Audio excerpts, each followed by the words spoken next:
Puri railway station to Puri Bharat Seva Ashram Swargadwar road যাওয়ার জন্য একটা টোটো ভাড়া নিয়ে নিলাম দুজনের 80 টাকায়, এবং টোটোটা এগিয়ে চলল পুরী ভারত সেবা আশ্রমের উদ্দেশ্যে। যথারীতি আধ ঘন্টা সময় লাগলো। টোটোটা ভারত সেবা আশ্রমে গেটের সামনে এসে দাঁড়ালো এবং সেখান থেকে মহারাজ আমাদেরকে একটা রুম দিল। পুরী লাইব্রেরি যে বিল্ডিং রয়েছে তার সেকেন্ড ফ্লোরে M1 রুমে double bed, attach toilet bathroom রয়েছে। বেশ পরিষ্কার পরিচ্ছন্ন আছে ঘরটি। দুজন থাকার জন্য বেশ ভালো। 500 টাকা পার ডে ঘর ভাড়া। আমরা 4 দিনের জন্য রুমটা ভাড়া নিয়ে নিলাম।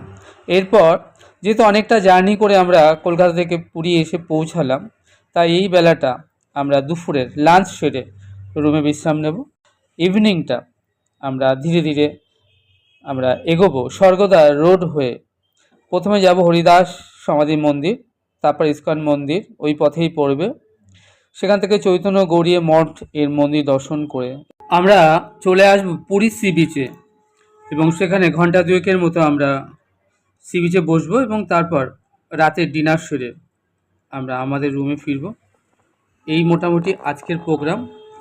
নেক্সট ডে আমরা আর্লি মর্নিং এখান থেকে যাব জগন্নাথজির মন্দির, জগন্নাথজি দর্শন করতে, এবং তারপরে আমরা আনন্দবাজারে মহাপ্রসাদ সেবা পাব।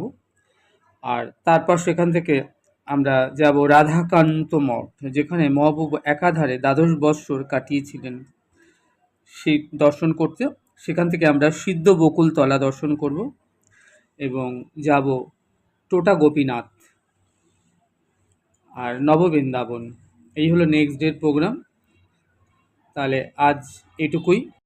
আপনারা আমাদের সঙ্গে জুড়ে থাকুন আর দেখতে থাকুন মহাতীর্থ শ্রীক্ষেত্র পুরী ধামের দর্শনীয় স্থানসমূহ, আর শ্রবণ করুন তাদের মাহাত্ম্য। চ্যানেলটি সাবস্ক্রাইব করবেন।